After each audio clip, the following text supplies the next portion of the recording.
My name is Robert Mitchell. I'm 69 years old, and my life changed forever on that rainy November afternoon when I found myself sitting on a bench in Times Square, New York City, watching the thousands of New Yorkers rushing to shelter from the torrential rain that had started without warning. It was one of those typical Manhattan days when clouds suddenly open and transform the greatest metropolis in America into an urban chaos of broken umbrellas and soaked shoes. I'd been living in that situation for 7 months after my construction company, which I had founded and run for 35 years, went bankrupt due to a series of cancelled government contracts and debts that accumulated like a financial avalanche. I lost everything. The house in the Hamptons, the Manhattan penthouse, the bank accounts that once had 8 figures, and most painfully, the family that couldn't bear the free fall of our lifestyle. I was sitting right in front of the TKTS red steps, where Broadway dreams come alive every night. The clothes I wore had once been elegant suits from Brooks Brothers, but now they were dirty, torn, and carried the acrid smell of someone who sleeps outdoors for months. My grown beard and disheveled hair completed the transformation of what I had become, just another invisible among the homeless on New York City streets. That's when I saw him for the first time. Jonathan Sterling stepped out of a black Bentley that stopped right in front of the Paramount building.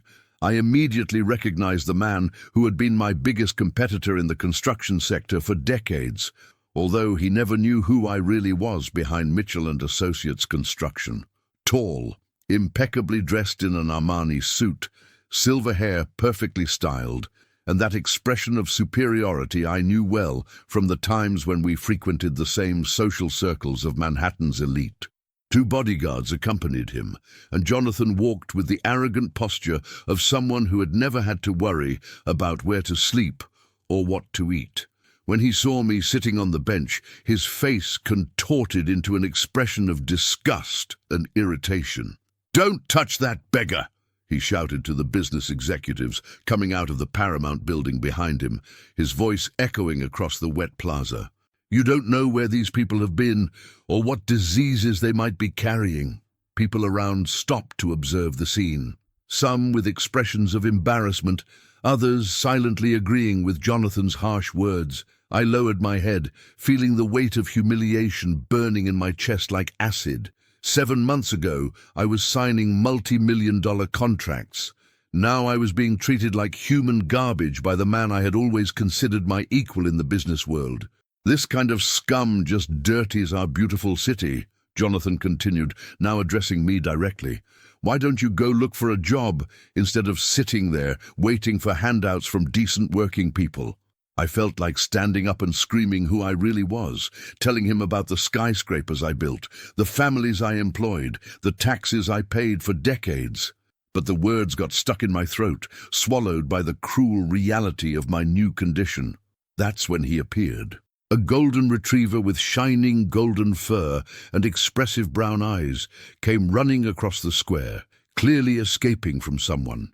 He was wet from the rain, but his coat gleamed under the lights of the Broadway marquees. The dog stopped abruptly when he saw me, and something extraordinary happened. His eyes locked onto mine with an intensity that sent shivers down my soul. For a moment that seemed eternal, we stared at each other. There was something in that gaze that awakened a distant memory, a connection I couldn't explain. The dog approached slowly, cautiously, but without fear. When he got close enough, he began to sniff my hands, and then, to my complete surprise, started crying. It wasn't a common bark or whine. It was a deep cry, almost human, as if the animal was recognizing something or someone. Tears, yes, real tears, ran down his eyes as he pressed his snout against my dirty hand. "Buddy?" I whispered, barely able to believe what I was seeing. The dog reacted to the name as if he had received an electric shock. He started jumping, licking my face, crying even louder, showing a joy and recognition that left everyone present completely perplexed. It was impossible, but it was happening right there, in front of dozens of people. My dog, whom I had lost 3 years ago during the beginning of the financial crisis, had found me. If you're feeling the same emotion I felt in that moment, don't forget to subscribe to the channel to follow this incredible story of reunion and unconditional love. Buddy had been my faithful companion for 9 years. When financial problems started and I had to sell the Hamptons house in a rush, he got lost during the chaotic move. I searched for him for months, put ads in newspapers, hired a company specialized in finding lost pets, offered rewards. Nothing.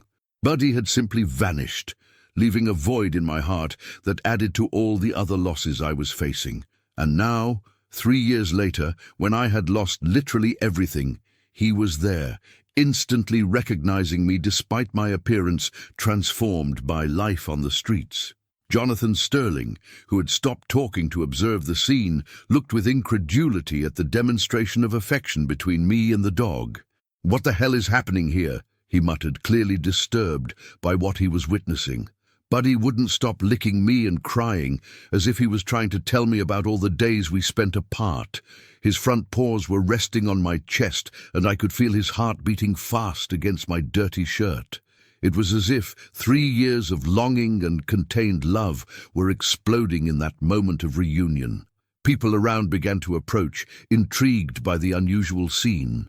Some took photos with their phones, others whispered among themselves, trying to understand how a visibly well-cared-for purebred dog could show so much affection for a homeless man. "Buddy!" A female voice rang out loud above the noise of traffic and conversations. An elegant woman in her 40s was approaching running, clearly desperate. "Buddy, you escaped again." She stopped short when she saw the scene. The dog she was looking for was embracing me, refusing to separate even when she called his name. "Excuse me?" the woman said to me, addressing me politely but with some hesitation. "This is my dog. He escaped from the vet where he was getting treatment." I looked at her, then at Buddy, who now divided his attention between us but clearly didn't want to leave me. "His name is Buddy?" I asked, my voice coming out hoarse with emotion. "Yes. How do you know?" she replied, surprised. "Because," I said, feeling tears beginning to roll down my dirty face, "he was my dog for 9 years. I lost him 3 years ago, during difficult times." The woman's expression changed completely. She looked at me more carefully, then at Buddy, who now cried even louder and categorically refused to leave my side. Are you Robert?" she asked, incredulous. "Robert Mitchell." I felt the world stop around me. How did she know my name? Friends, if you're as surprised as I was in that moment, leave a like and subscribe to the channel, because this story is just beginning and you won't want to miss a second of what's coming next. Jonathan Sterling, who had observed the entire exchange in silence, approached with a confused expression. "What are you talking about?" he asked, clearly bothered by the direction the situation was taking. "Who is Robert Mitchell?" The woman looked me in the eyes, and I could see recognition slowly emerging in her expression, as if she was seeing beyond the grown beard, the dirt, and the torn clothes. "Robert Mitchell," she said slowly, "the owner of Mitchell and Associates Construction, the man who built half the commercial buildings in Midtown Manhattan, including this one where we're standing." The silence that followed was deafening. Jonathan Sterling turned pale, his eyes alternating between me and the woman, clearly trying to process the information. People around stopped talking, some with their mouths open in surprise. Buddy, oblivious to all the human drama, continued pressed against me, as if he wanted to make sure I wouldn't disappear again. "Impossible," Jonathan murmured, but his voice no longer sounded so confident. "Robert Mitchell died, or disappeared, or went bankrupt." I completed the sentence for him, my voice gaining strength for the first time in months. "Robert Mitchell went bankrupt, lost everything, and now lives on the streets of New York City. But he didn't die, Mr. Sterling. He's standing right here in front of you, being called a beggar by the man who always wanted to surpass him in business." The revelation fell like a bomb on everyone present. Jonathan Sterling, the man who minutes before had publicly humiliated me, was face to face with someone he had known by reputation for decades, someone he had respected and feared as a competitor in the Manhattan real estate market. But Buddy, my faithful Buddy, had recognized me when no one else could. Through the dirt, the degradation, the physical transformation that life on the streets had worked on me, my dog saw what really mattered, the heart that had always loved him. That rainy afternoon in Times Square was becoming the turning point I never imagined would come. And it was all because of the unconditional love of a golden retriever who refused to forget his owner, even when the whole world had turned its back on me. The silence in Times Square stretched like a thick film, broken only by the sound of rain continuing to fall and Buddy's muffled sobs, who refused to separate from me. I could feel the gazes of dozens of people fixed on the three of us. Me, Jonathan Sterling, and the woman who had revealed my identity for anyone willing to listen. "I'm Sarah," said the woman, crouching beside me and extending her hand gently. "Sarah Williams. I found Buddy 2 years ago, wandering the streets of the Upper West Side, thin and scared. I took him home, thought he had been abandoned." Her words hit me like a punch in the stomach. While I desperately searched for Buddy during the first months of my financial downfall, he was also lost, alone, probably looking for me through the streets of New York. The guilt I carried for having lost my companion during the forced move intensified even more. "You took good care of him," I managed to say, observing how Buddy was clearly healthy and well cared for. "Thank you for that." Sarah smiled gently, but there were tears in her eyes. "I always knew he had an owner. He never stopped searching. Every time we went for walks, he pulled the leash toward downtown, as if he knew you were around here." Jonathan Sterling continued, standing a few meters away, visibly shaken by the revelation. The man who minutes before had publicly humiliated me now faced the reality that he had treated someone he knew professionally for years like garbage. "Robert," he finally said, his voice much lower than before. I didn't know. You've changed so much." 7 months on the streets tend to do that to a person," I replied, without bitterness in my voice, but with a frankness that made him step back. The crowd around us had grown. Some people recorded with their phones, others whispered among themselves, clearly recognizing the human drama unfolding before them. I could hear fragments of conversations. "It's really Robert Mitchell. He built the building where I work. How does someone like that end up on the street?" Buddy, sensing the tension around, positioned himself protectively between me and the other people, as if he wanted to defend me from any threat. His instincts remained sharp, even after all this time apart. If you're moved by this demonstration of canine loyalty as I was, don't forget to subscribe to the channel to not miss a moment of this incredible story. "How did you get to this situation?" Sarah asked carefully, clearly trying to understand how a successful businessman had ended up living on the streets. I sighed deeply before responding. It was the first time in months that someone asked me about my story with genuine curiosity, instead of judging me by my appearance. "It was a perfect storm," I began, petting Buddy's head as I spoke. 4 major government contracts were cancelled almost simultaneously in 2021, when the political climate changed. I had 3 huge bank loans based on those contracts. When they cancelled them, I couldn't pay. The bank executed the guarantees, took everything: company, house, rental properties. Jonathan slowly nodded his head. As a businessman in the same sector, he understood better than anyone how a series of events could crumble an empire built over decades. "My wife divorced me before even the official bankruptcy," I continued. "Took our 19-year-old son to Los Angeles, said she couldn't bear the shame of being married to a bankrupt man. I lost Buddy during the chaotic move from the penthouse to a studio apartment in Queens. That's when I realized I had lost literally everything that mattered in life." Sarah wiped away a tear rolling down her face. "And your friends, your family?" I laughed bitterly. "You know New York. You know the business world. When you have money, you have 1,000 friends. When you lose everything, you discover you had none. People cross the street to avoid greeting a bankrupt man, as if bankruptcy were contagious." "Robert," Jonathan said, approaching hesitantly, "I really didn't know.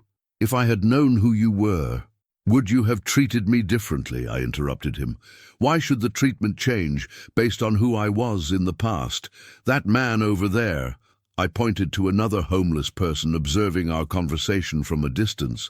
Could have been a teacher, a doctor, an honest worker. Why do I deserve more respect than him just because you know my name? The question left Jonathan clearly uncomfortable.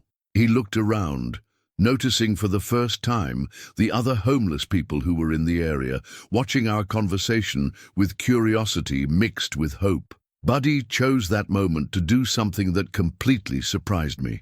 He stepped away from me for the first time since our reunion, walked up to Jonathan and sat in front of him, looking directly into his eyes. It wasn't an aggressive posture, but clearly a form of canine communication.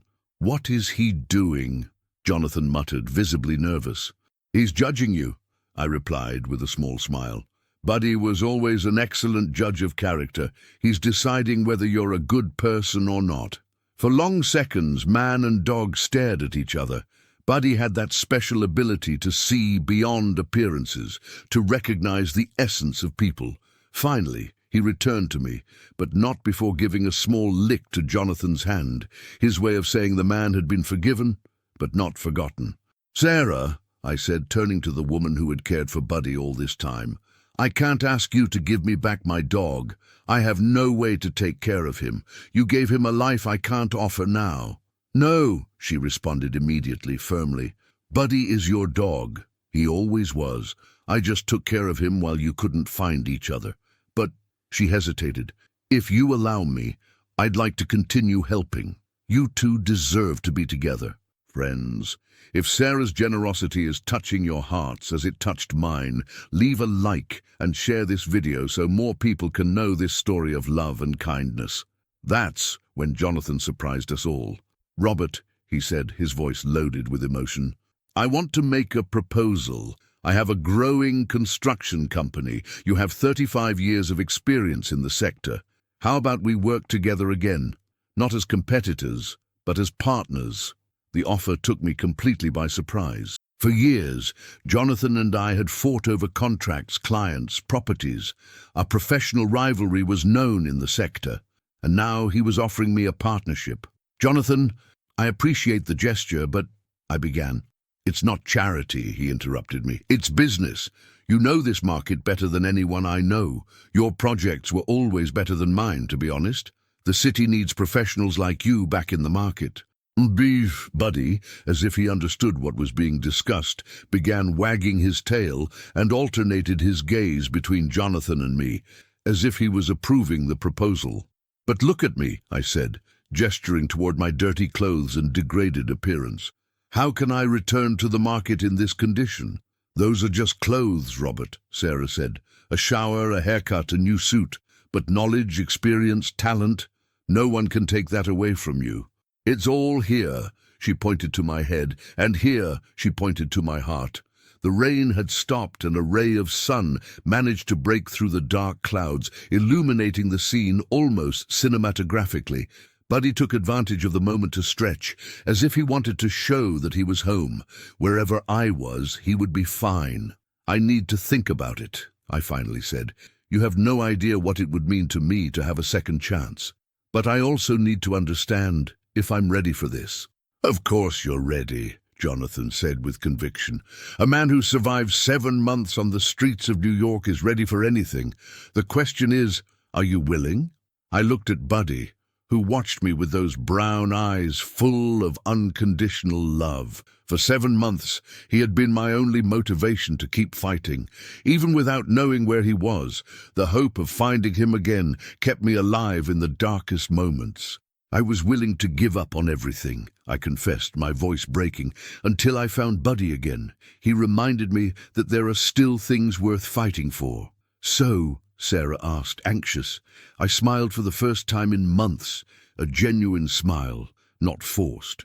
"So I think it's time for Robert Mitchell to rise from the dead." The small crowd that had formed around us applauded spontaneously. Some people cried, others smiled. All seemed moved by the demonstration of how destiny can turn a life upside down, and then, with the help of unexpected people and the unconditional love of an animal, put it back on the right path. Buddy barked once, loud and clear, as if he was sealing the deal. That rainy afternoon in Times Square had begun with humiliation and despair, but was ending with hope, forgiveness, and the possibility of starting over. And all because a golden retriever refused to forget the man who loved him, even when the rest of the world had turned its back on me. 3 weeks had passed since that transformative encounter in Times Square, and my life had changed in ways I could never have imagined during the darkest months I spent on the streets of New York City. The small apartment that Sarah had kindly offered for Buddy and me on the Upper West Side wasn't luxurious, but after 7 months sleeping on cardboard under awnings, it felt like a palace. I stood in front of the bathroom mirror, observing the transformation that a simple hot shower, haircut, and well-trimmed beard had worked on my appearance. The man, looking back at me, still carried marks of suffering in his eyes, but was beginning to resemble again the Robert Mitchell I used to know. Buddy lay at the bathroom door, watching me attentively, as if wanting to make sure I wouldn't disappear again. Since our reunion, he couldn't stay away from me for more than a few minutes. Sarah had commented that it was as if he was afraid everything was just a dream. "Are you ready?" Sarah asked from the living room, where she waited patiently. "I think so," I replied, adjusting the suit she had bought for me. It wasn't the most expensive, but it was clean, well cut, and made me feel human again. This would be my first day at the new company, Sterling and Mitchell Construction. Jonathan had insisted that my name appear in the corporate name, arguing that my professional reputation, despite personal bankruptcy, still opened doors in the Manhattan real estate market. The irony wasn't lost on me. The man who had publicly humiliated me now wanted my name associated with his. During the 3 weeks of preparation, Jonathan and I had had several frank conversations about the future of the partnership. We discovered that our old rivalry had prevented us from seeing how much our skills complemented each other. He was excellent with numbers and banking relationships. I had the eye for projects and technical experience he respected. "Robert," Sarah said as we got out of her car in front of the modern commercial building in Midtown where our office would operate, "I know you're nervous, but remember you're not asking anyone for favors. You're offering your experience and knowledge." Buddy jumped from the back seat and immediately positioned himself at my side like a furry bodyguard. Sarah had insisted he accompany me on the first day, arguing that my confidence would be more solid with my faithful companion nearby. If you're rooting for Robert as much as I was rooting for myself in that moment, don't forget to subscribe to the channel to follow this reconstruction journey. The office on the 30th floor was impressive. Glass walls, modern furniture, a spectacular view of the city that reminded me of times when I observed New York from the heights, planning where the next Mitchell and Associates building would be. "Robert," Jonathan approached with a genuine smile and greeted me with a firm handshake. "Ready to get back to work?" "More than ready," I replied, surprising myself with the firmness of my own voice. Jonathan had prepared a desk for me by the window. It wasn't the executive office I used to occupy, but it had everything I needed. Computer, phone, a small area where Buddy could rest comfortably. "I want to start you reviewing 3 projects that are stuck," Jonathan explained, opening folders on my desk. "They're complex projects, but I know you'll find solutions our team hasn't been able to see." When I began analyzing the documents, I felt a familiar adrenaline running through my veins. It was like riding a bicycle. No matter how much time had passed, the knowledge was there, intact, waiting to be used again. The first project was a residential complex on the Upper East Side facing approval problems with the city due to environmental impact issues. Reading the report, I immediately identified 3 points that could be adjusted to make the project more sustainable and consequently easier to approve. "Jonathan," I called after an hour of analysis, "can I suggest some modifications to this Upper East Side project?" For the next hour, I presented my ideas to resolve the bureaucratic problems. Jonathan listened attentively, occasionally asking questions or making suggestions. This was exactly how a partnership should work, 2 experienced minds working together instead of against each other. "Brilliant," he said when I finished the presentation. These changes will not only solve the problems with the city, but also reduce construction costs by at least 18%. Buddy, who had slept peacefully at my side during the entire morning, woke up as if he knew something important had happened.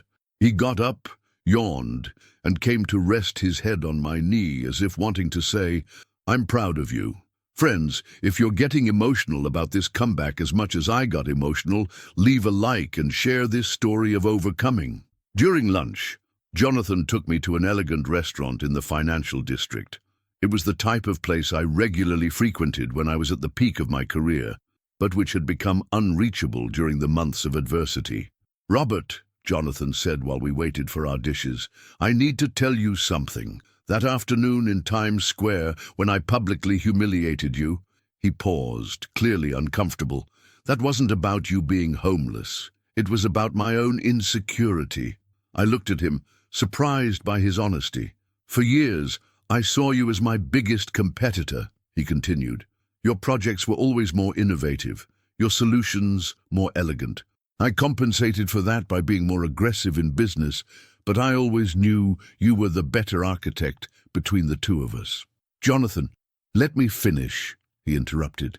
"When I saw you in that situation, my first reaction wasn't compassion. It was relief. Relief at finally being above Robert Mitchell. It was petty of me, and I'm ashamed of it." His honesty caught me off guard. For years, I had seen Jonathan only as a stubborn competitor, never considering that he might have his own insecurities. "We all have moments we're ashamed of," I replied. "What matters is what we do after recognizing our mistakes." "That's why this partnership is so important to me," he said. "It's not just about business. It's about doing the right thing, about being a better person." We returned to the office energized and with a deeper understanding of each other. The rest of the afternoon passed quickly as we worked on the other problematic projects. In each case, I managed to identify solutions that Jonathan's team had overlooked, not due to incompetence, but for lack of the specific experience I'd accumulated over 3.5 decades in the sector. Around 6 in the evening, when the other employees began to leave, Jonathan approached my desk with a satisfied expression. "Robert, in a single day, you unblocked 3 projects that had been stalled for months. That represents approximately $80 million in contracts that can now move forward." The number surprised me. "That much?" "That much. And do you know what that means?" I shook my head. "It means your share of the profits from these projects will be enough for you to restart your life with dignity. It won't be the fortune you had before, but it will be enough for your own apartment, a car, and most importantly, to take good care of Buddy." I looked at my faithful companion, who had spent the entire day by my side, being my emotional anchor during this first day back in the corporate world. He looked back at me with those eyes full of unconditional love, and I felt a wave of gratitude so intense it almost took my breath away. "Sarah was right," I told Jonathan. "Clothes can change, circumstances can change, but experience and knowledge stay here." I touched my head, and here I touched my heart. "And Buddy was right too," Jonathan added, smiling at the dog. "He saw beyond appearance and recognized who you really were, even when the rest of the world, including me, refused to see." When we left the office that night, it was already dark, but I felt like it was dawn in my life. Buddy walked proudly by my side, and I was certain he understood, in his special canine way, that we were finally going home, not to a physical place, but to who we really were. Life had knocked me down with the force of a hurricane, but with unexpected help from former rivals who became partners, from strangers who became friends, and mainly from the unconditional love of a golden retriever who refused to forget me, I was getting back up. 4 months had passed since my return to the corporate world, and the transformation in my life was remarkable. Sterling and Mitchell Construction was prospering beyond Jonathan's expectations, mainly due to the success of the projects we had unlocked together. I had managed to rent my own apartment in Chelsea, modest but comfortable, where Buddy and I could finally have our privacy and routine. But the real test of my new life was about to come. It was a rainy Thursday, ironically similar to that transformative day in Times Square, when I received a call that would change everything again. On the other end of the line was the voice of Ms. Rodriguez, secretary at the law firm, handling my bankruptcy. "Mr. Mitchell," she said in a formal tone, but with a trace of emotion, "I have important news. One of your former company's creditors has filed a lawsuit alleging that you hid assets during the bankruptcy process. They're requesting your imprisonment." I felt the world spinning around me. Buddy, who was lying at my feet in the office, immediately lifted his head as if sensing my mood change. "That's impossible," I managed to say, my voice coming out strangled. "I turned over everything. I hid absolutely nothing." "I know, Mr. Mitchell, but there's an ongoing investigation. You need to appear tomorrow at 9 in the morning at the district attorney's office with your lawyer." I hung up the phone with trembling hands. After 4 months rebuilding my life, being respected again, earning the trust of Jonathan and clients, everything could crumble a second time. Jonathan, who had heard part of the conversation, approached with a worried expression. "Robert, what's happening?" I explained the situation to him, watching his face change from concern to determination. "This is ridiculous," he said categorically. "You're not capable of hiding assets. During these 4 months working together, I've seen how meticulous you are, honest to the last comma. We're going to solve this. If you're feeling the same anguish I felt in that moment, imagine what it would be like to have to prove your innocence when everyone already considers you guilty. Don't forget to subscribe to the channel to see how this story unfolds."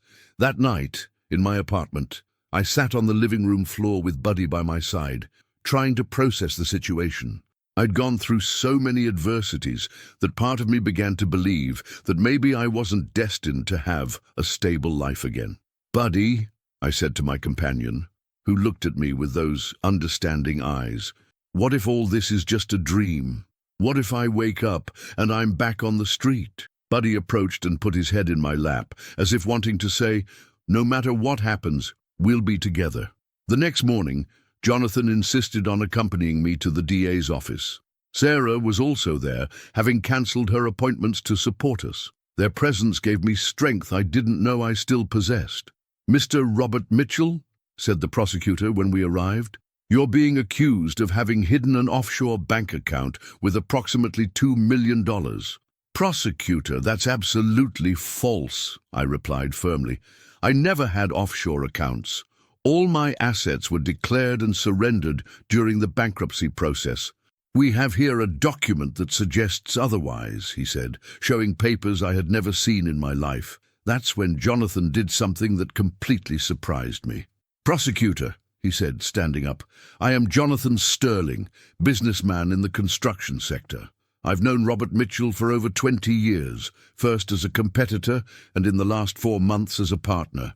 I can testify that this man is incapable of any dishonesty." "Mr.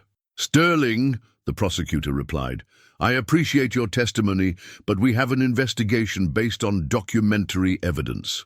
"What evidence?" Sarah asked, speaking for the first time. "Can I see them?"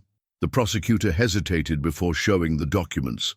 Sarah, who worked in the financial area, examined the papers carefully. "These documents are fake," she said after a few minutes. "The signatures don't match, the dates are inconsistent, and this bank didn't even exist in the indicated period." The revelation caused a stir in the room. The prosecutor examined the documents again, this time more carefully. "Are you sure about this?" "Absolutely. I've worked with document analysis for 15 years.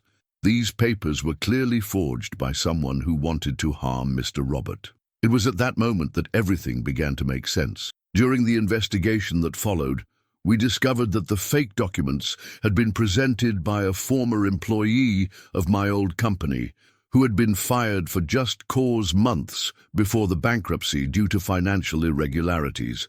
He was trying to get revenge and at the same time divert attention from his own illicit actions. Friends, if you're as relieved as I was in that moment, leave a like to show that truth always triumphs in the end. 4 hours later, we left the DA's office with all charges dropped and a formal apology from the prosecutor. More than that, the investigation had revealed that the real criminal was the former employee, who would be prosecuted for document forgery and defamation.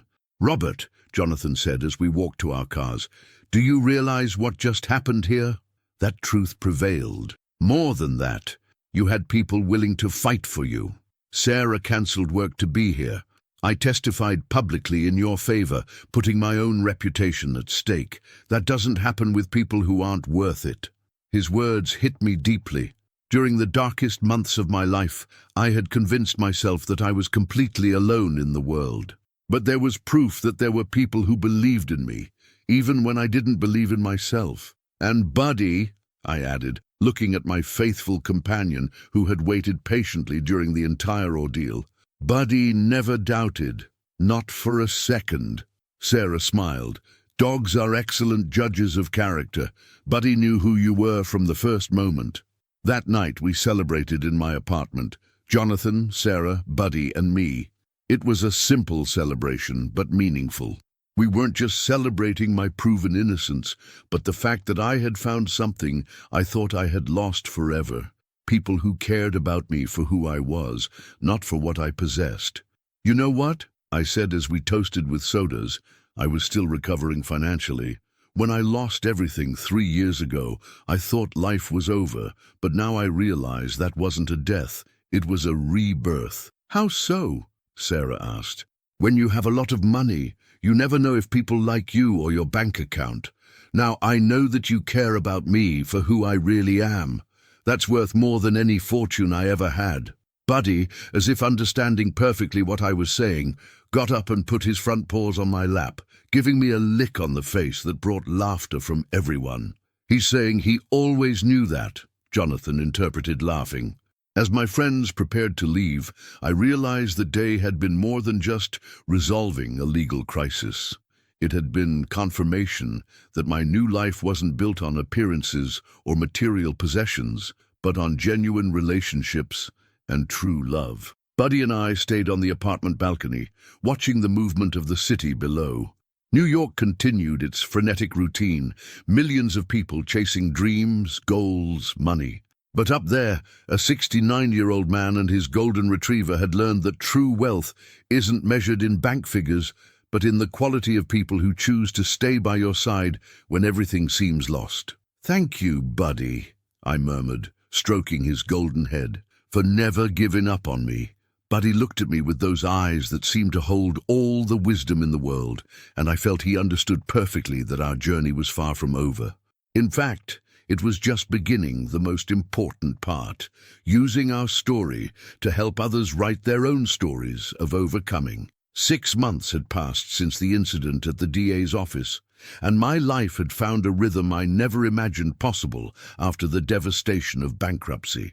Sterling and Mitchell Construction not only prospered, but had become a reference in the New York market for the quality of projects and business ethics, values that Jonathan and I had decided to establish as fundamental pillars of our partnership. But it was a special project that occupied my thoughts that sunny September morning as Buddy and I walked through Times Square on our way to the office. It wasn't a common commercial or residential development. It was something that touched my soul deeply and represented the synthesis of everything I had learned during my journey from the top to the bottom and back again. "Good morning, Robert," Sarah greeted us, waiting at the building entrance with a voluminous folder in her hands and a radiant smile on her face. "Are you ready for the most important presentation of our lives?" "More than ready," I replied, feeling a mix of nervousness and excitement. "And you, Buddy? Ready to make history?" Buddy wagged his tail enthusiastically, as if he perfectly understood the importance of that day. During the past 4 months, he had been a constant presence in our planning meetings, and I had learned to interpret his reactions as a reliable indicator of the quality of our ideas. In the office, Jonathan waited for us with a team of architects, engineers, and social workers, a multidisciplinary team we had assembled specifically for this revolutionary project. "Team," Jonathan said, addressing the entire group, "today we present the project that can transform how New York City handles the homeless population. Robert, the floor is yours." I took a deep breath and positioned myself in front of the screen where project images would be displayed. Buddy settled beside me in the position that had become our trademark in important presentations. "A year ago," I began, "I was sitting on this bench.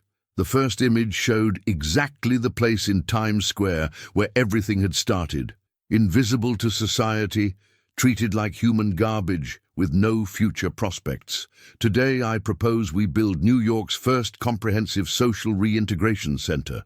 Ryu, if you're feeling the same emotion that took over the room at that moment, don't forget to subscribe to the channel to follow this incredible transformation.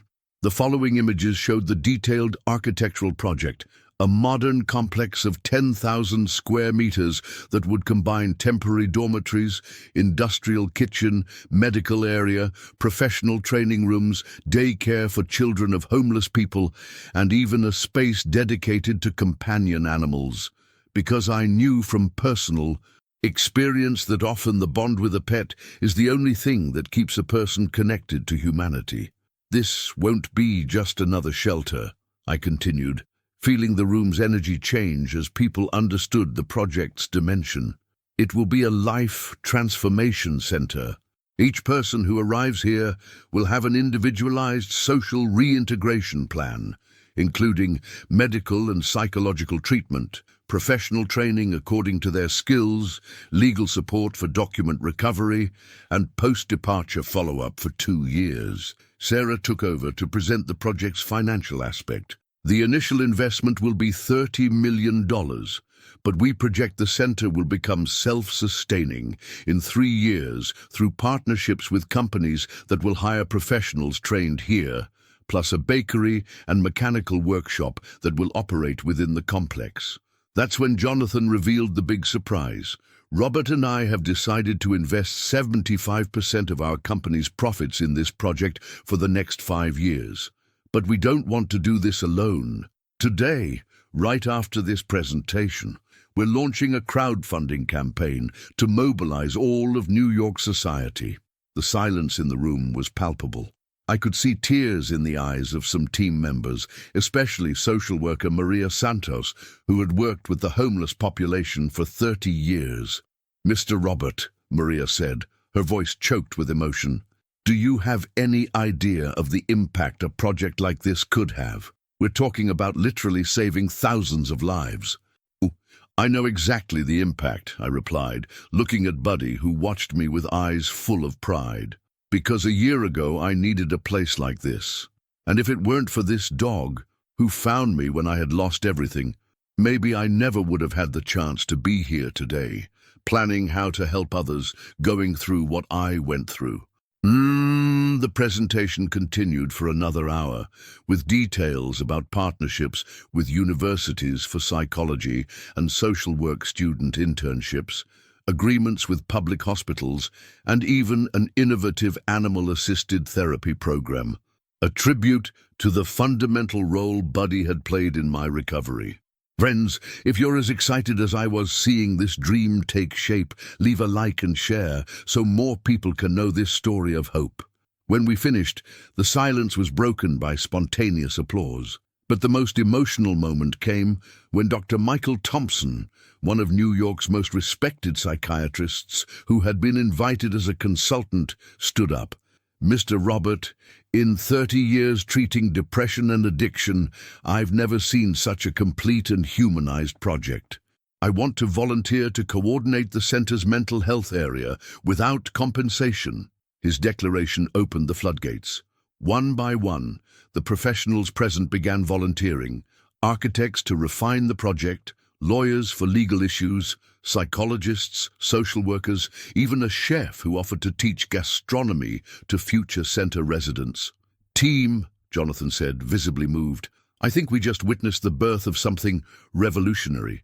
That afternoon, we left the office with much more than we had planned. Instead of just presenting a project, we had formed a movement. Social media began echoing the story even before we officially launched the campaign. Some people had filmed presentation fragments and shared them spontaneously. "Robert, Sarah said as we walked through Times Square with Buddy trotting happily between us. "Do you realize you just transformed your greatest tragedy into your greatest victory?" "How so?" "The experience of having lost everything, of having lived on the street, of having been humiliated and then rescued. All of that gave you the credibility and sensitivity needed to create something no traditional businessman could achieve. You're not doing charity, you're sharing solutions based on real experience." Her words made me stop in the middle of the square. There I was, at the exact spot where Jonathan had humiliated me a year before, but now walking as a man with a mission, accompanied by people who believed in me, and a dog who had never doubted. "Buddy," I said, crouching down to his eye level, "did you know all this was going to happen when you found me here that rainy afternoon?" Buddy tilted his head, as he always did when I spoke directly to him, and then did something that surprised me. He walked to the exact spot where I had been sitting on that transformative day and lay down, looking at me as if to say, "This is where it all began, and look how far we've come." "He's right," Jonathan said, who had observed the entire scene. "This is our ground zero. How about we put a plaque here when the center is operational?" The idea moved me deeply. A plaque that says what? That here began the story of how a man, a dog, and a second chance changed thousands of lives. That night in my apartment, I sat on the living room floor with Buddy lying beside me, reviewing the numbers from the crowdfunding campaign that had been launched just 6 hours earlier. In half a day, we had already raised $500,000, with donations ranging from $5 from students to $100,000 from businessmen who had been moved by the story. "You know, Buddy," I said, stroking his golden head, "a year ago I thought my life was over. Today I discovered it was just beginning for real." Buddy looked at me with those eyes that seemed to hold all the wisdom in the world, and I felt he understood perfectly that our journey was far from over. In fact, it was just beginning the most important part, using our story to help others write their own stories of overcoming. 2 years had passed since the launch of the Comprehensive Social Reintegration Center campaign, and my life had found a purpose that transcended everything I had achieved in my years as a successful businessman. The center had not only come to fruition, but had become a national model, visited by delegations from other states and even other countries interested in replicating the project. It was a sunny morning in November, exactly 3 years after that transformative encounter in Times Square, when Buddy and I walked through the main entrance of the Mitchell Sterling Social Reintegration Center. Yes, Jonathan had insisted that my surname appear first in the name, arguing that the idea had been born from my personal experience. "Good morning, Mr. Robert," greeted Jennifer, one of the center's first residents who now worked as a receptionist. Her transformation was one of the most moving stories of our 2 years of operation. From a crack addict living under the Brooklyn Bridge, she had become an administrative technician and was about to complete her bachelor's degree in human resources management. "Good morning, Jennifer. How are the preparations for today's ceremony going?" "Everything's ready, Mr. Robert. And you won't believe it. The CNN reporter arrived early and is already crying just from seeing the facilities." Today was a special day. We were completing 2 years of the center's operation, and the numbers were impressive. 1,500 people had gone through the program. 200 were employed or entrepreneuring, 180 had reunited with their families, and only 15 had returned to the streets. A 99% success rate that had attracted the attention of international organizations. Buddy, now with official status as the center's therapy dog, walked directly to his favorite area, the space dedicated to companion animals. There, dozens of dogs and cats lived temporarily with their human owners during the social reintegration process. It had been one of the project's most applauded innovations, recognizing that the bond with pets was fundamental to the mental health of many homeless people. "Robert!" the familiar voice made me turn. It was Dr. Michael Thompson, who had become not only the center's mental health coordinator, but one of my closest friends. "You have to see this!" He led me to the main living room, where a large screen displayed graphs and statistics. The Columbia University study is finished. Our center didn't just transform individual lives, it impacted the entire region. Crime decreased by 50%, local commerce grew 35%, and the city's tax collection increased by $6 million just from the jobs generated. The numbers were impressive, but what moved me most were the personal stories. Like James, a former steelworker who had lost everything to alcoholism and now coordinated our mechanical workshop. Or Mrs. Rosa, 58 years old, who had created a seamstresses cooperative with other residents and now supplied uniforms for city public hospitals. If you're getting emotional about these transformations as much as I get emotional every day, don't forget to subscribe to the channel to follow more stories of overcoming. Mr. Robert, a young voice called me. It was Gabriel, 22 years old, who had arrived at the center 10 months ago after fleeing home due to his parents' homophobia. Can you come see my graduation presentation? Gabriel had excelled in the graphic design course and was about to be hired by an advertising agency in Midtown. I accompanied him to the computer room, where he was presenting his final project, an advertising campaign for a food company that preferentially hired former homeless people. Gabriel, I said, observing the technical quality and emotional sensitivity of the work, this is incredible. You have a bright future ahead. Mr. Robert, I wanted to thank you. When I arrived here, I wanted to die. Today, I know I can be anything I want. I walked to the center's garden, where Buddy had found his favorite spot for the afternoon nap, under a tree we planted on the first day of operation, and which now offered generous shade. I sat beside him, watching the center's movement, people working, studying, laughing, living. Buddy, I said, stroking his head, now a bit grayer, do you remember when I thought my life was over? Buddy opened his eyes and looked at me with that wise expression I had learned to interpret as, I always knew you would find yourself. That's when I saw Jonathan approaching with a mysterious expression on his face, accompanied by Sarah and people I didn't expect to see ever again. My ex-wife, Linda, and my son Michael, now 22 years old.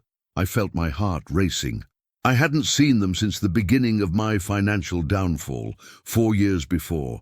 Michael had grown, was tall, strong, but what impressed me most was the expression of respect, not shame in his eyes when he saw me. Robert, Linda said, her voice choked with emotion, we wanted to ask for forgiveness. Linda, you don't need to. Yes, we do, Michael interrupted, his voice firm but emotional.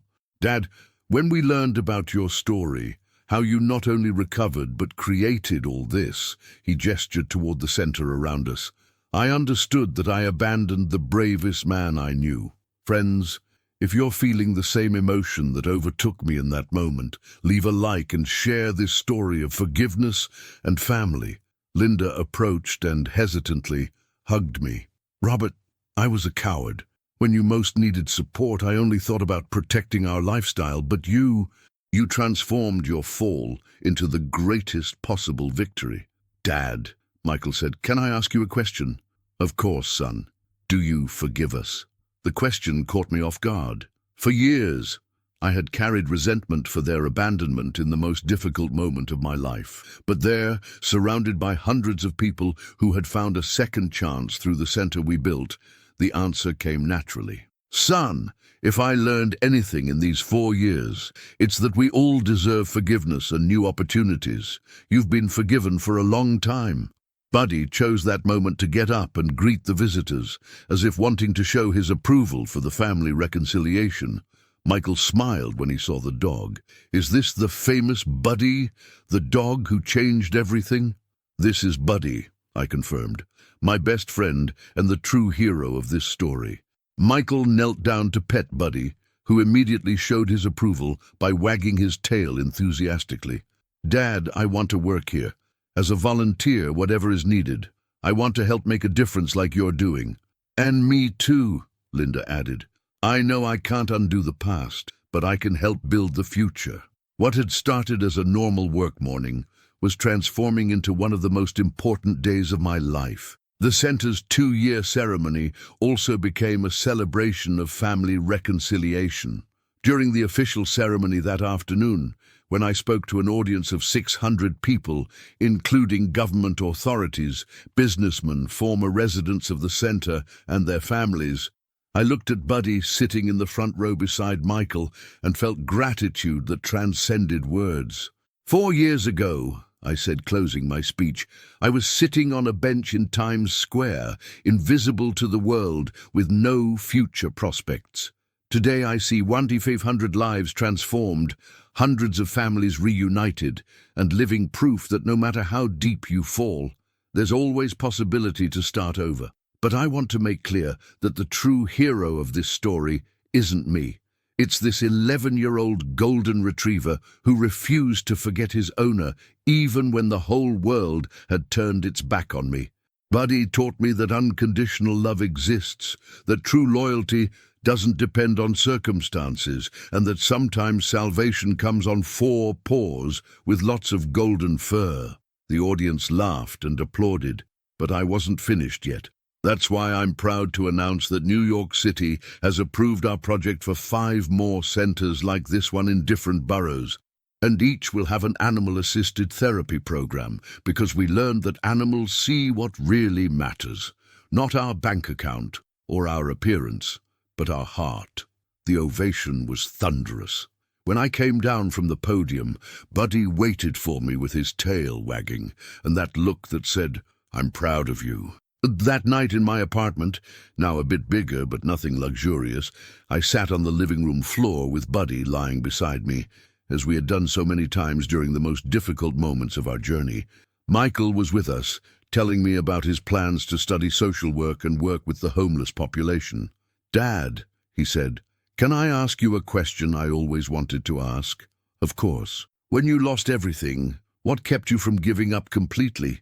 I looked at Buddy, who seemed to understand the question was about him. The hope of finding Buddy again. Even without knowing where he was, the possibility of seeing him again gave me strength to wake up every day. And when we finally reunited, I realized I had never lost what really mattered. What was that? The ability to love and be loved. Everything else, money, possessions, social status, are just accessories. The essential was always here. I touched my chest. And here, I pointed to Buddy. Michael smiled. "That's why I want to work with you. I want to learn to see people like Buddy sees for who they really are, not for what they appear to have." That night, while Buddy slept peacefully in his favorite corner of the room, I reflected on the extraordinary journey we had lived.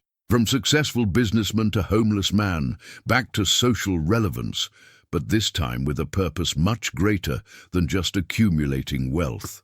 Buddy had taught me that happy endings exist, but they're rarely what we imagine.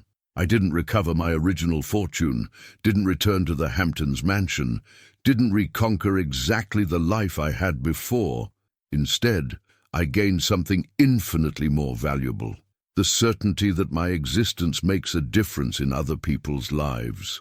The unconditional love of a golden retriever had saved me from total ruin and guided me to a realization that no amount of money could buy, the possibility of transforming my greatest personal tragedy into hope for thousands of other people. Thank you for joining this incredible journey of Robert, Buddy, and all those who believed in the power of second chances. If this story touched your heart, as it touched mine, subscribe to the channel and share so more people can know the transformative power of unconditional love and perseverance.